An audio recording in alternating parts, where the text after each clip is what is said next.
Hi అండి, Vighneshwara garden. ఏంటి ఎక్కడికి వచ్చామనుకుంటున్నారా?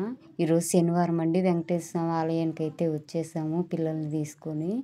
పిల్లలు ఎక్కడికైనా తీసుకెళ్ళమ్మా సెలవులు అన్నారు. అందుకని వెంకటేశ్వర స్వామి ఆలయానికి అయితే తీసుకొచ్చేసాను. ఇక్కడి నుంచి అండి గుళ్ళోకి వెళ్తాము. రాగానే అమ్మవారి దర్శనం అండి, పక్కనే వెంకటేశ్వర స్వామి దర్శనం, పక్కనే అమ్మవారి దర్శనం. చాలా కనుల పండగగా ఉందండి. భక్తులు ఎంతమంది వచ్చారండి అసలుకి. మేము వచ్చేసరికి అన్నదానం జరుగుతుంది. ఇక్కడ చూసారా, మామిడి చెట్టు నిండా కాయలే. మరి కొంతమంది పిల్లలు అయితే మామిడికాయలన్నీ కోసుకున్నారండి. ఇక్కడైతే ఇవి అందలేదని చెప్పేసి వదిలేశారు. నేనైతే చూపిస్తున్నాను. మా పిల్లలు అయితే ఆ మామిడికాయలు చూసి అమ్మ ఎంత బాగున్నాయన్నారు.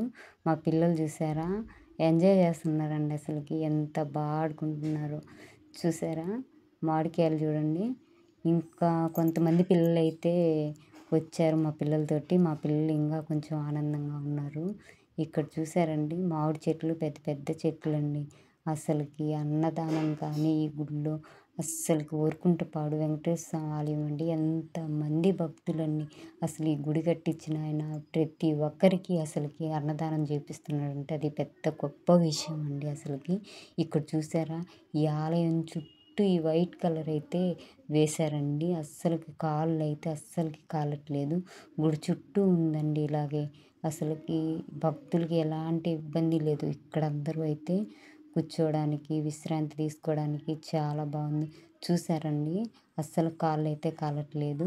ఇక్కడే అరటి చెట్టు, కొన్ని మందారపు చెట్లు, గన్నేరు పూల చెట్లు అసలుకి అన్నీ చాలా ఉన్నాయండి.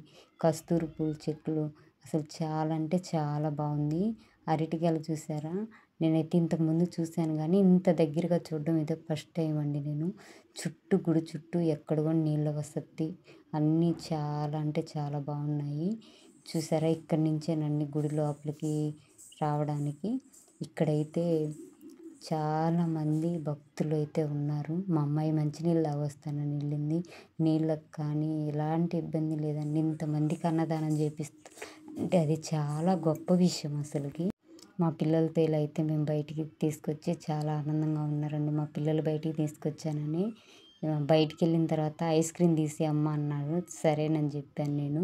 ఇక్కడే చూసారా, అసలుకి ఆకులు వేసుకోవడానికి జనాలకి అస్సలు ఎటువంటి ఇబ్బంది లేదండి. అంత ప్రశాంతంగా ఉందంటే అంత ప్రశాంతంగా. ఇంతమంది జనాలకు కూడా అన్న వసతేనండి. చిన్నపిల్లల్ని తీసుకొచ్చినా ఎటువంటి ఇబ్బంది అయితే లేదండి. మా వాళ్ళు అయితే ఐస్ క్రీమ్ బండి దగ్గరికి అయితే వచ్చారు. మా చిన్నమ్మాయి అయితే అసలు చెప్పలేదు. చాలా అంటే అల్లరి చేస్తూ ఉంటుందండి. ఐస్ క్రీమ్ ఇప్పించిందాక నాకు గోల చేస్తూనే ఉంది. గుళ్ళో నన్ను అస్సలకి నిమిషం కూడా నిలవనిలేదు. ముందు నన్ను బయటికి తీసుకెళ్ళి ఐస్ క్రీమ్ తీసిమనింది. ఇలా అయితే ఎంజాయ్ చేస్తున్నారు. ఎలా అనిపించిందండి మీకు ఈ వీడియో? నచ్చిందా? ఇలాంటి మరిన్ని వీడియోస్ కోసం మన ఛానల్ సబ్స్క్రైబ్ చేసుకోండి.